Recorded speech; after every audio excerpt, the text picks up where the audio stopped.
அமரன் ஒரு விஷயத்தில் கோட்டை விட அதிகமாக சம்பவம் பண்ணிடுச்சு. அது என்ன அப்படிங்கிறத இந்த வீடியோவில் நான் சொல்கிறேன். இது இல்லாமல் அமரன் திரைப்படத்தோட ஒவ்வொரு ஸ்டேட்டில் நேற்று எவ்வளோ கலெக்ட் பண்ணியிருக்கு, டோட்டலாக இது வரையும் 23 நாளில் இந்த படம் வந்து எவ்வளோ வசூல் பண்ணியிருக்கு அப்படிங்கிறத நம்ம பார்ப்போம். அப்புறம் கங்குவா திரைப்படத்தோட 9வது நாள் வசூல் எவ்வளோ அப்படிங்கிறதையும் பார்ப்போம். ஸோ ஆக்சுவலாக நேற்று கலெக்ஷனை பொறுத்தவரையும் கங்குவா ரொம்ப கம்மியாயிடுச்சு. சரி, எவ்வளோ தான் வந்திருக்கு அப்படிங்கிறது பார்ப்போமே. அப்புறம் நேற்று நிறையா திரைப்படங்கள் வந்திருக்கு. ஒரு பக்கம் பார்த்திங்க அப்படின்னா நிறங்கள் 3, எமக்கு தொழில், ரொமான்ஸு, ஜாலியோ ஜிம்கானா, இன்னும் சில படங்கள்.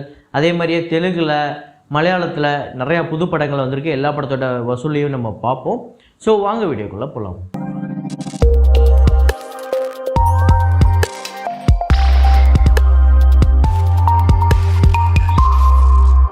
நேற்று வீடியோவில் நான் ஒரு ஃப்ரேம் ஒன்று வச்சுருந்தேன். அதை நிறையா பேர் கரெக்டாக கெஸ் பண்ணியிருந்தீங்க. அது என்ன ஃப்ரேம், என்ன படம் அப்படிங்கிறத பார்த்துட்டு வாங்க.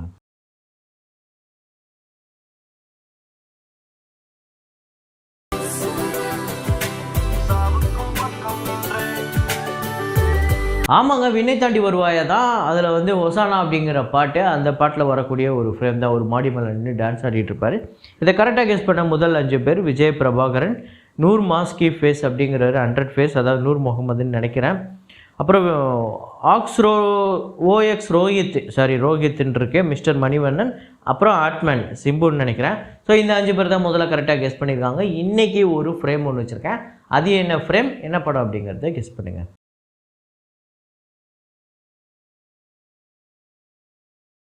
கிளாடியேட்டர் 2 டே 8 கலெக்ஷன் இந்தியாவில் வந்து 33 லட்சம். ஸோ டோட்டலாக 10 கோடி இந்த படம் வந்து வசூல் பண்ணியிருக்கு. இந்தியாவில் மட்டும் 8 நாளில். வேர்ல்டு வைடு இந்த படம் வந்து $98.2 மில்லியன், 830 கோடி கிட்டே இந்த படம் வந்து வசூல் பண்ணியிருக்கு நம்ம ஒரு காசுக்கு உலகம் முழுக்க. லக்கி பாஸ்கர் இந்த படத்தோட 23வது நாள் வசூல் ஆந்திரா தெலுங்கானாவில் 21 லட்சம், வேர்ல்டு வைடு 51 லட்சம். ஸோ டோட்டலாக 36 கோடியே 73 லட்சம் ஆந்திரா தெலுங்கானாலையும், வேர்ல்டு வைடு 108 கோடியே 15 லட்சம்.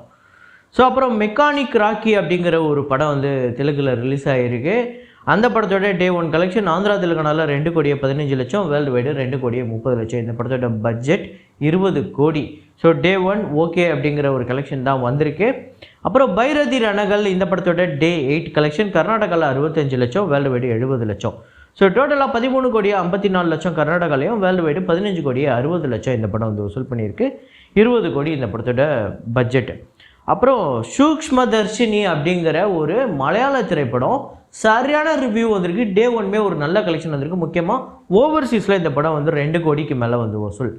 கேரளாவில் 1 கோடியே 65 லட்சம், வேர்ல்டு வைடு 4 கோடியே 5 லட்சம் டே 1. இதில் யார் நடிச்சிருக்காங்க அப்படின்னு பார்த்தீங்கன்னா நஸ்ரியா வந்து லீடாக நடிச்சிருக்காங்க.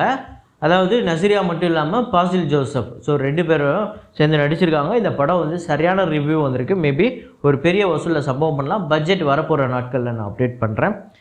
சிங்கம் அகைன் இந்த படத்தோட 22வது நாள் வசூல் இந்தியாவில் வந்து 1 கோடியே 25 லட்சம், வேர்ல்டு வைடு 1 கோடியே 40 லட்சம். டோட்டலாக இந்தியா முழுக்க 284 கோடியே 78 லட்சமும், வேர்ல்டு வைடு 358 கோடியே 77 லட்சம் வந்து வசூல் பண்ணியிருக்கு 22 நாளில் சிங்கம் அகைன். புல்புலியா 3 இந்த படத்தோட 22வது நாள் வசூல் இந்தியாவில் வந்து 1 கோடியே 65 லட்சம், வேர்ல்டு வைடு 1 கோடியே 90 லட்சம். ஸோ டோட்டலாக இந்தியா முழுக்க 287 கோடியே 33 லட்சமும், வேர்ல்டு வைடு 368 கோடியே 55 லட்சம். சபர்மதி ரிப்போர்ட் இந்த படத்துக்கு வந்து ஒவ்வொரு நாளுமே நல்ல இன்க்ரீஸ் இருக்குது. ஆக்சுவலாக படம் நல்லா இருக்குதுன்னு தான் ஒரு ரிப்போர்ட் வந்தது. இருந்தாலுமே படம் ரொம்ப பாக்ஸ் ஆஃபீஸ் கம்மியாக இருக்குது அப்படிங்கிறத சொல்லியிருந்தோம். ஆனால் பரவாயில்ல, ஒரு இம்ப்ரூவ்மெண்ட் தெரியுது. டே 8 இந்தியாவில் வந்து 1 கோடியே 65 லட்சம், வேர்ல்டு வைடு 1 கோடியே 83 லட்சம்.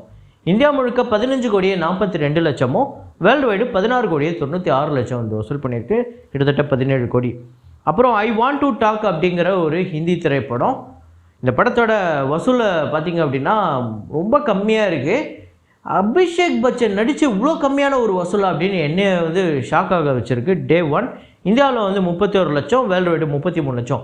ஓவர்சீஸ் கலெக்ஷன் இன்னும் சில லட்சங்கள் அதிகமாக ஆகலாம், அதை அப்டேட் பண்ணுறேன். 35 கோடி இந்த படத்தோட பட்ஜெட்.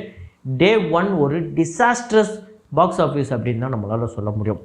அப்புறம் நாம் அப்படிங்கிற ஒரு படம் இன்றைக்கி தான் ரிலீஸ் அதாவது நேற்று தான் ரிலீஸ் ஆகிருக்கு, நவம்பர் 22. இந்த படம் வந்து எடுக்கப்பட்டது வந்து 2004, ரிலீஸ்க்கு பிளான் பண்ணது வந்து 2005. அப்போ எடுத்த படத்தை இப்போ ரிலீஸ் பண்ணுறாங்களான்னா ஆமாம். யார் படம் அப்படின்னு பார்த்தீங்கன்னா அஜய் தேவ்கன் அவர்களோட நாம் அப்படிங்கிற படம். இந்தியாவில் வந்து இந்த படம் இந்தியாவில் மட்டும்தான் ரிலீஸ் ஆகிருக்குன்னு நினைக்கிறேன். அதோட நம்பர் மட்டும் தான் நம்மளுக்கு வந்திருக்கு. 24 லட்சம் வந்து வசூல் பண்ணியிருக்கு. இந்த படத்தோட பட்ஜெட் அப்பத்துலேருந்து இப்போ வரையும் கொஞ்சம் கொஞ்சம் இன்க்ரீஸ் ஆகி ஒரு 20 கோடி கிட்ட இருக்குது அப்படின்னு சொல்கிறாங்க. என்ன தான் இருந்தாலுமே இவ்வளோ நல்ல படமாக இருந்தாலுமே நம்ம 20 வருஷத்துக்கு முன்னாடி ஒரு படத்தை எடுக்கும் போது ஒரு மேக்கிங் இருக்கும்ல, அது இப்போ இல்லை. இப்போ நிறையா டெக்னாலஜிலேருந்து இந்த மேக்கிங்கில் நிறையா பயங்கர இம்ப்ரூவைஸ் இருக்குது. ஸோ கண்டிப்பாக அவுடேட்டடான ஒரு ஃபில்மாக தான் வந்திருக்கு. அதுதான் ரிவ்யூவுமே சொல்லுது. அப்புறம் தமிழ் படங்களில் நிறையா படம் வந்திருக்கு. குப்பன் அப்படிங்கிற ஒரு படம் Day 1 80,000 வந்து வசூல் பண்ணியிருக்கு. பட்ஜெட் 1.5 கோடி அப்ராக்சிமேட்டாக.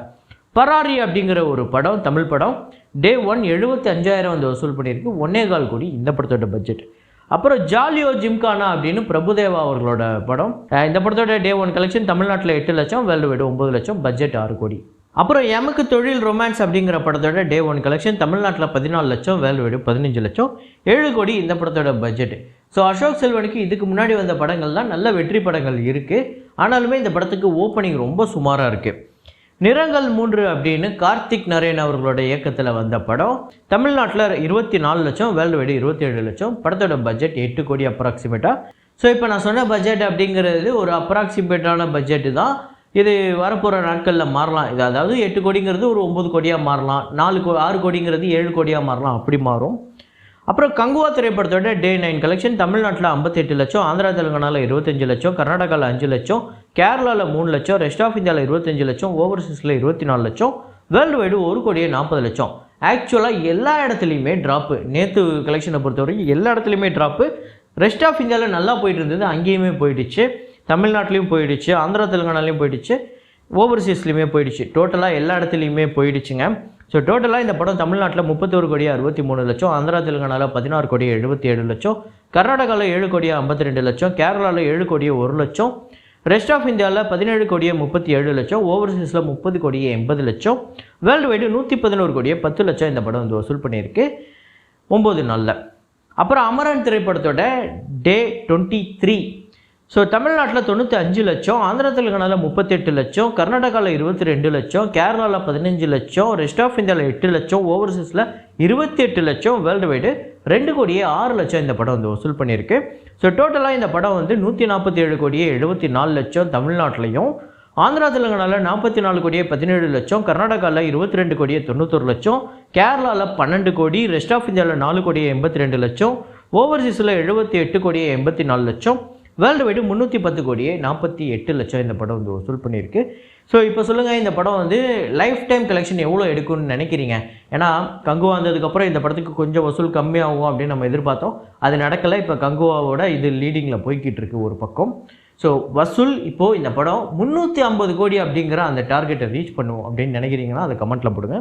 அப்புறம் நான் சொன்னேன்ல, இது கோட்டையே மிஞ்சிருச்சுன்னு. கோட்டோட வசூல் தமிழ்நாட்டிலையும் மிஞ்சலை, எதுலையுமே மிஞ்சலை. நீ எதை தான் சொல்கிற அப்படின்னா, புக் மை ஷோவில் டிக்கெட்டு வந்து ஆக்சுவலாக ஹையஸ்ட்டு ஃபுட்ஃபாலில் இப்போதைக்கு புக் மை ஷோவை பொறுத்தவரையும் கோட்டை விட நம்ம அமரன் திரைப்படம் தான் அதிகமாக இருக்குது. 4.52 மில்லியன் டிக்கெட்ஸ் வந்து சேல் ஆகிருக்கு.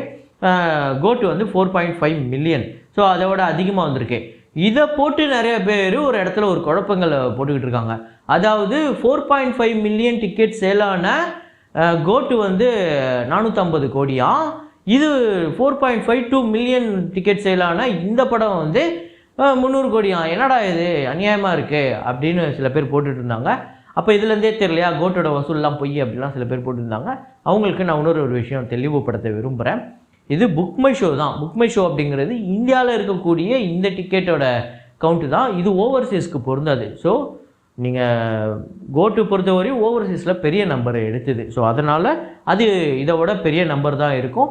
அதை தாண்டி புக் மை ஷோ மட்டும் கிடையாதுங்க. டிக்கெட் நியூ அப்படின்னு ஒன்று இருக்குது. அதாவது பேடிஎம் டிக்கெட் நியூ, அது இதுக்குமே அப்ளை ஆகும், அமரனுக்குமே. So ticket wise footfall wise maybe Amaran வந்து கோட்டை பீட் பண்ணியிருக்கலாம். ஆனால் ஓவர்சீஸோட கலெக்ஷன்லாம் சேர்த்து அது ஒரு 450க்கு மேலே இருக்குல்ல, அதை பீட் பண்ணுமா அப்படின்னு கேட்டிங்கன்னா அது தெரில. ஆனால் 350 crore கிட்ட வரதுக்கு பாசிபிள் இருக்கா அப்படிங்கிறது ஒரு பாசிபிலிட்டிஸ் இருக்குது அதுக்கு. ஸோ அது நடக்குதா இல்லையா அப்படிங்கிறத நம்ம வரப்போகிற நாட்களில் பார்ப்போம். ஸோ இதே மாதிரி ஒரு வீடியோவில் இதே மாதிரி ஒரு கலெக்ஷன் ரிப்போர்ட்டில் மீண்டும் நான் உங்களை சந்திக்கிறேன்.